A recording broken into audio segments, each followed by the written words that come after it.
Om Swastiastu. Perkenalkan nama saya Niko Mangratnasari dengan NIM 25290610003.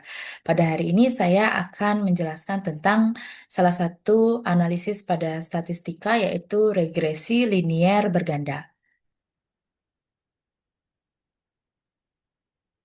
Statistika adalah ilmu pengetahuan yang berhubungan dengan cara-cara pengumpulan, pengolahan, analisis data, dan penarikan kesimpulan berdasarkan data tersebut. Salah satu analisis dalam statistika adalah analisis regresi. Analisis regresi digunakan untuk mempelajari dan mengukur hubungan sebab akibat atau pengaruh antara satu atau lebih variabel bebas X terhadap satu variabel terikat atau Y. Nah, analisis regresi ini ada dua jenis, yaitu regresi linear sederhana dan regresi linear berganda. Yang membedakan antara kedua jenis regresi ini adalah variabel bebas yang dilibatkan. Jika analisis regresi linear sederhana itu hanya melibatkan satu variabel bebas X saja, sedangkan regresi linear berganda itu melibatkan dua atau lebih variabel bebas X. Jadi nanti X-nya itu ada X1, X2, X3, dan seterusnya sampai X ke N. Yang mana X itu akan mempengaruhi satu variabel terikat Y. Contohnya di sini saya ambil untuk regresi linear berganda karena materi saya hanya terfokus pada regresi linear berganda adalah pengaruh motivasi belajar X1 dan kelengkapan fasilitas laboratorium X2 terhadap prestasi belajar IPA yang berperan sebagai Y. Jadi model persamaan yang digunakan adalah variabel terikat atau Y dependent variable dirumuskan dengan sama dengan konstanta ditambahkan dengan koefisien regresi yang dikalikan dengan variabel bebas eh, hingga jumlahnya yang ke N, kemudian ditambahkan dengan E atau error. Jadi Y sama dengan A ditambah B1 kali X1, kemudian ditambah lagi B2 sampai dikali X2 hingga data ke N. Kemudian E itu adalah error atau residual. Yang mana E error atau residual itu adalah nilai yang mewakili faktor sisa dari gabungan-gabungan variabel lain di luar model yang tidak diteliti. Jadi kalau kita menggunakan alat perhitungan, alat bantu berupa SPSS, jadi nanti nilai E-nya itu tidak akan tercantum di persamaan regresi yang kita buat di SPSS. Kemudian keterangannya, Y itu adalah variabel terikat, X1, X2, X3, dan sampai N itu adalah variabel bebas, A itu konstanta intercept, B1, B2, B sampai N itu koefisien regresi atau slope, dan E itu error. Jadi untuk melakukan regresi linear berganda, kita harus memperhatikan syarat-syarat kelayakannya. Yang pertama, jumlah sampel yang digunakan itu harus sama. Kemudian jumlah variabel bebasnya itu adalah dua atau lebih. Nilai residual harus berdistribusi normal terdapat hubungan yang linear, tidak terjadi gejala heterodekastisilitas, tidak terjadi gejala autokorelasi untuk data time series, dan kemudian untuk syarat kelayakan ini akan diuji melalui uji asumsi kelayakan. Di sini yang saya gunakan pada presentasi hari ini ada tiga, uji normalitas atau uji normal, kemudian uji multikolinearitas, kemudian yang terakhir uji autokorelasi. Oke, supaya lebih paham, saya akan memberikan sebuah kasus. Di sini datanya sudah saya cantumkan pada PPT. Seorang peneliti melakukan penelitian tentang pengaruh kompetensi kerja dan disiplin kerja terhadap kualitas pelayanan kesehatan di suatu rumah sakit. Variabel kompetensi kerja dan disiplin kerja sebagai variabel independen, jadi di sini ada X1 dan X2. X1-nya merupakan kompetensi kerja dan X2-nya merupakan disiplin kerja yang disebut sebagai variabel independen. Dan kualitas pelayanan kesehatan yang selanjutnya disebut sebagai variabel dependen atau variabel terikat yang disimbolkan dengan Y. Nah, dari 23 sampel kemudian diperoleh data sebagai berikut. Saya cantumkan tabelnya di sebelah kanan ini. Jadi ada tabel data dari orang pertama hingga orang ke-23. Bagaimana caranya? Nah, sekarang saya jelaskan dulu cara untuk memproses datanya. Di sini juga di PPT, di PowerPoint saya sudah saya cantumkan step by step-nya. Nanti kita coba terapkan step by step ini ke dalam SPSS-nya langsung. Jadi kalian dapat uji coba secara langsung. Langkah kerja yang pertama yaitu persiapan dan input data. Sebelum memulai, pastikan data Anda sudah siap dan diinput dengan benar di SPSS. Ya, buka dulu SPSS-nya. Ya, jangan lupa untuk menginstal SPSS-nya di komputer Anda. Biasanya itu bisa mendownload langsung dan atau bisa membelinya di beberapa dagang komputer. Ya, jadi ada beberapa ahli IT yang menjual file SPSS tersebut. Kemudian kita buka tab, jadi ada variable view. Kemudian diklik tab variable view di pojok kiri bawah dan pastikan Anda telah mendefinisikan variabel seperti pada gambar Anda. Ya, di sini saya sudah cantumkan variable view itu yang ada di bawah ini yang sebelah kanan.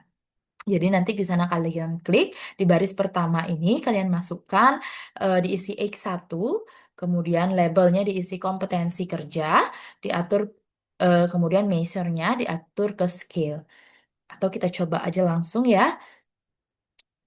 Baris pertama, kalau kita coba langsung, nah dia akan seperti ini.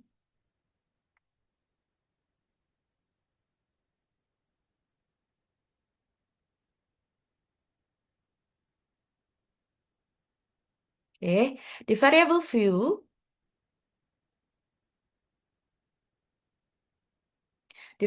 view, pada langkah pertama kita masukkan dulu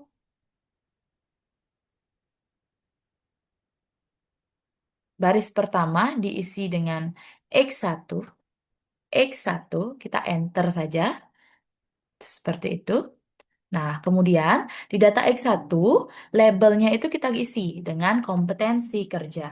Kompetensi kerja. Kalau saya menggunakan huruf kapital di sini. Kemudian untuk measure-nya itu diganti sebagai skill. Oke.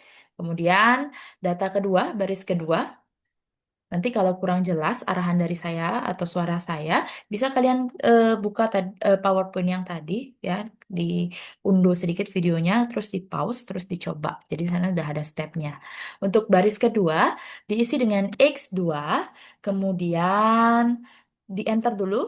Habis itu labelnya silahkan kalian tulis dengan disiplin kerja.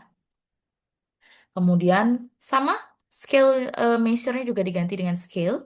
Setelah itu barulah kalian baris ketiga itu diisi dengan Y ya. Di enter dulu. Kemudian labelnya diisi kualitas pelayanan. Dah di enter. Sama juga untuk measure-nya diganti menggunakan scale. Sudah? Nah, di sini setelah itu kita buka tab dari data view-nya. Nah, sudah muncul di sini ya, keterangan X1, X2 dan Y-nya sudah muncul. Tahap selanjutnya, silahkan kita copy data yang kita dapat ya, entah itu data kalian dapatkan dari Google Form atau kalian input sendiri, yang penting di input dulu di Excel. Jadi kita tinggal copy untuk bawa ke SPSS-nya saja. Sudah, kita kontrol paste.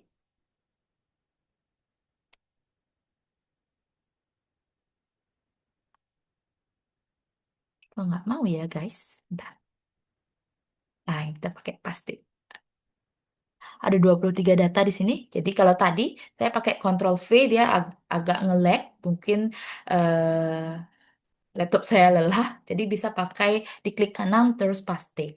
Kemudian datanya sudah kita dapatkan di sini. Setelah itu, nah saya buka dulu langkahnya. Langkah sebelumnya tadi. Ya, balik lagi ke PowerPoint saya. Nah, setelah itu, setelah kita melewati langkah ini, kita akan masuk ke langkah kedua. Setelah kita berhasil menginput data kita akan masuk ke langkah kedua. Langkah kedua adalah melakukan uji asumsi klasik. Nah, sebelum melakukan analisis regresi, kalian harus melakukan uji asumsi klasik dulu untuk memastikan model regresi yang dihasilkan valid dan tidak bias. Uji ini dilakukan bersamaan dengan uji regresi. Jadi langkah-langkahnya Dari menu utama SPSS, jadi nanti di sini kalian pilih di atas sini ada menu Analyze ya. Kemudian kalian klik Regression, kemudian kalian pilih yang linear. Nanti akan muncul kotak seperti ini. Kotaknya itu adalah kotak dialog linear regression. Kemudian kalian silahkan masukkan variabel-variabelnya ke dalam kotak. Untuk variabel pelayanan, kualitas pelayanan kesehatan itu akan masuk ke variabel dependent, ya. Jadi masuk ke variabel dependent yang atas. Kemudian untuk variabel kompetensi kerja dan disiplin kerja itu akan masuk ke independen karena dia variabel bebas. Jadi dimasukkan ke sini. Kemudian setelah itu di dalam kita klik tombol statistiknya. Ya, jadi kita cari dulu klik tombol statistik, kemudian kita centang estimates, kemudian model fitnya juga dicentang, culinary diagnostiknya juga dicentang, dan Durbin-Watson juga dicentang. Setelah itu barulah kita klik continue. Oke, biar nggak bingung, saya terapin langsung di SPSS saya. Nah, em, setelah itu kita wait. Nah, kita klik analyze ya. Setelah itu kita cari regression. Setelah itu kita pilih linear regression, kemudian pilih linear. Nah, ini dialog kotak dialog yang saya bilang tadi. Kemudian untuk kualitas pelayanan akan masuk ke dependent. Jadi dimasukkan ke sini, ini diklik dulu, habis itu dimasukkan. Kualitas pelayanan akan masuk ke dependent, kemudian kompetensi kerja itu akan masuk ke independen, disiplin kerjanya juga akan masuk ke independen. Sudah? Setelah itu, sudah kalian masukkan variabelnya masing-masing, barulah kalian klik statistik di sebelah kanan. Ini diklik statistik, kemudian pastikan estimates-nya terklik, kemudian estimates-nya juga terklik, estimates, setelah itu model fit-nya terklik. Nah, untuk residuals-nya, saya pilih Durbin-Watson. Ya, nanti di akhir akan saya jelaskan apa itu Durbin-Watson. Kemudian setelah itu culinary, ini juga culinarity diagnostik ini juga diklik. Sudah, setelah itu barulah kita klik continue. Sudah, setelah kita klik continue, kita bisa klik oke. Tapi kita pastikan dulu data kita sudah diuji secara kelayakan.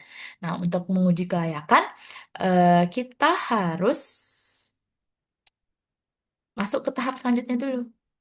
Jadi tahapan selanjutnya, ya, kita harus klik tombol plots-nya. Habis itu kita masukkan Z yang ini. Ada pilihan nanti ada beberapa kata. Kita masukkan Z, P, R, E, D, spread, ya, something like this. Spread ke kotak yang Y. Kemudian spreadsheet ke kotak yang X. Nanti pada bagian standardized residual plots, kita centang histogram, ya. Kalau kalian tidak mau pakai histogram, kalian juga boleh pakai normal probability plot. Ya, saya akan menggunakan normal probability plot karena supaya datanya lebih jelas untuk dianalisis. Jadi nanti saya akan klik normal probability plot karena nanti datanya itu akan lebih mudah untuk kita amati. Kemudian setelah itu kita klik continue, kemudian kita oke untuk menjalankan analisisnya. Saya buka dulu SPSS-nya, saya akan contohkan. Nah, ini masih di dialog yang tadi, kita klik plots. Nah, yang tadi dimasukkan spread ke kotak Y, ya. Kemudian spreadsheet. Nah, yang ini kita masukkan ke kotak X. Setelah kita pakai normal probability plot. Ya, setelah itu barulah kita continue. Setelah itu baru kita oke.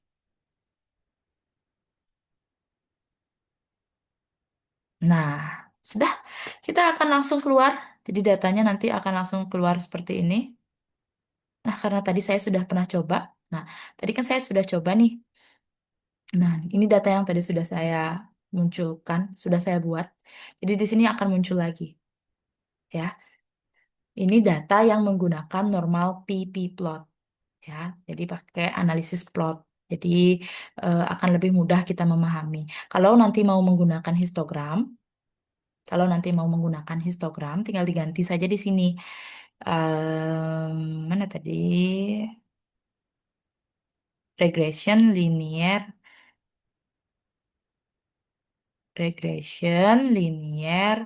di situ plotnya. Kalau mau diganti, boleh diganti histogram. Jadi nanti hasilnya beda.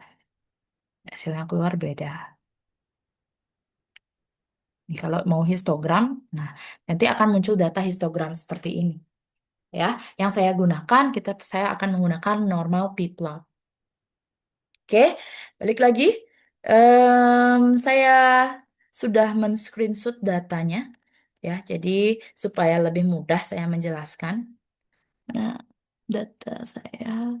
Nah, supaya lebih mudah saya menjelaskan data ini, saya akan menjelaskannya langsung lewat PPT. Ya, sudah saya screenshot. Ya. Jadi lebih cukup sangat membantu SPSS itu dalam menganalisis data hasil penelitian kalian. Nah, hasil regresi yang kita dapatkan di sini, kalau tabel pertama saya mendapatkan regression, ya, yang mana di sini ada tabel output atau variable entered atau remove, yang mana memberikan informasi tentang variabel pada data yang dianalisis. Variabel independen atau bebasnya saya menggunakan kompetensi kerja dan disiplin kerja, kemudian variabel dependennya terikatnya menggunakan kualitas pelayanan kesehatan. Nah, kemudian untuk tabel yang kedua itu muncul tabel model summary, yang mana tabel ini memberikan informasi tentang nilai koefisien determinasi, yakni kontribusi atau sumbangan pengaruh variabel bebas secara bersamaan terkait variabel terikat. Nah, di sini penjelasan tentang nilai-nilai yang terdapat di model summary, yang mana di sini ada R, ya, di sini tertulis titik 907, itu artinya nilai korelasi atau nilai R-nya adalah 0,907, yang mana koefisien korelasi berganda senilai 0,907 atau mendekati 1, itu akan menunjukkan adanya hubungan yang sangat kuat dan positif. Jadi semakin tinggi kompetensi dan disiplin kerja, maka semakin tinggi juga kualitas pada pelayanan kesehatannya. Kemudian yang kedua ada R square. R square atau koefisien determinasi itu sebesar 0,822 di sini. Ya, bahwa nilai ini adalah hasil dari R kuadrat. Jadi 0,907 itu bisa dikuadratkan. Kalian bisa buka kalkulator kalian kalau mau cek ya. Hal ini berarti bahwa sebanyak 82,2%, jadi dibulatkan menjadi persen, variasi naik turunnya kualitas pelayanan kesehatan itu dapat dijelaskan oleh kompetensi kerja dan disiplin kerja. Sisanya yaitu sebesar 17,8% atau dari 100% dikurangi 82,2% didapatkan 17,8%, itu dijelaskan oleh faktor-faktor lain. Jadi error yang tadi, ya, yang tidak terlibat dalam penelitian ini. Kemudian data ketiga, adjust R square, itu adalah nilai R square yang telah disesuaikan dengan jumlah variabel independen yang Anda gunakan. Nilai ini lebih akurat daripada R square karena analisis ini mampu menjelaskan 80,4% dari kualitas pelayanan kesehatan. Jadi ini akan mengkonfirmasi bahwa model regresi Anda itu sangat kuat dan dapat diandalkan. Kemudian yang keempat itu ada Durbin-Watson. Ya, Durbin-Watsonnya sebesar nilainya 2,084. Jadi nilai ini adalah hasil dari uji autokorelasi. Jadi kesalahan prediksi dengan aturan dasar. Jika nilainya mendekati 2, jadi tidak ada masalah autokorelasi, tapi jadi karena nilainya 2,084 sangatlah ideal dan dekat dengan 2. Jadi analisis saya ini tergolong lolos uji autokorelasi. Kemudian, dilihat dari tabel plot p-plot yang tadi saya cantumkan, ya. Di sini akan menandakan uji normalitas, yang mana grafik normal p-plot, cara membacanya garis lurus yang ini, ya, itu yang melintang dari pojok kiri bawah ke kanan atas itu adalah representasi dari distribusi normal yang sempurna. Titik-titik biru yang ada di sekeliling garis ini itu adalah data residual atau sisaan dari penelitian yang sebenarnya. Ya. Hasilnya yang kita dapatkan dari analisis data yang kita gunakan, titik-titik data itu menyebar di sekitar dan mengikuti arah garis diagonal. Jadi dapat disimpulkan data residual terdistribusi normal, yang mana asumsi ini terpenuhi. Dengan kata lain, data residual Anda itu dapat terdistribusi secara normal. Jadi kalau misalnya data Anda seperti itu, ya, titik-titiknya menyebar di sekitar titik, jadi dapat dikatakan bahwa data tersebut terdistribusi normal. Kemudian selanjutnya saya mendapatkan tabel koefisien, ya, yang mana di dalam tabel koefisien ini menunjukkan pengaruh dari masing-masing independen terhadap kualitas pelayanan kesehatan. Nah, di sini terdapat pengaruh kompetensi kerja X1, jadi cara membacanya nilai SIG adalah 0,016, yang mana karena nilai ini lebih kecil dari 0,05, maka kompetensi kerja itu dapat dikatakan berpengaruh signifikan terhadap kualitas pelayanan kesehatan. Koefisien B bernilai positif 0,294, yang artinya semakin tinggi semakin tinggi kompetensi kerjanya, maka semakin tinggi juga kualitas pelayanannya. Kemudian untuk pengaruh disiplin kerja atau X2, di sini mendapatkan nilai SIG-nya adalah 0,02, ya, yang ini 0,002, sorry, karena nilai ini lebih kecil dari 0,05, maka didapatkan disiplin kerja berpengaruh signifikan terhadap kualitas pelayanan kesehatan. Untuk koefisien B-nya juga bernilai positif 0,906. Artinya semakin tinggi disiplin kerjanya, maka semakin tinggi juga kualitas pelayanannya. Nah, dari sini juga terdapat uji asumsi multikolinearitas, ya. Ini collinearity tolerance, ya. Nilai toleransinya adalah 0,383, lebih besar dari 0,10, dengan VIF sebesar 2,612, lebih kecil dari 10, ya. Ini berarti model regresi ini sangat aman dari masalah multikolinearitas, yang mana dari data ini dapat diperoleh model persamaan regresi, jadi tinggal di-input saja nilai tadi yang saya masukkan di awal, yang tadi rumusnya, sebentar saya kembali dulu. Nah, nilai A-nya, jadi nilai konstantanya, kita masukkan nilai konstantanya adalah sebesar min 5,172 plus 0,294 itu adalah X1, kemudian ditambah 0,906 itu adalah X2. Ya, jadi dapat disimpulkan kedua hipotesisnya dapat diterima, kompetensi kerja dan disiplin kerja terbukti berpengaruh positif dan signifikan terhadap kualitas pelayanan kesehatan, baik secara sendiri-sendiri maupun bersama-sama. Oke, sekian yang dapat saya jelaskan pada materi uji regresi berganda, analisis regresi berganda pada hari ini. Jika terdapat saran, masukan, boleh ditulis di kolom komentar. Akhir kata, saya tutup dengan Parama Santi, Om Santi, Santi, Santi, Om. Sampai jumpa di video selanjutnya. Terima kasih.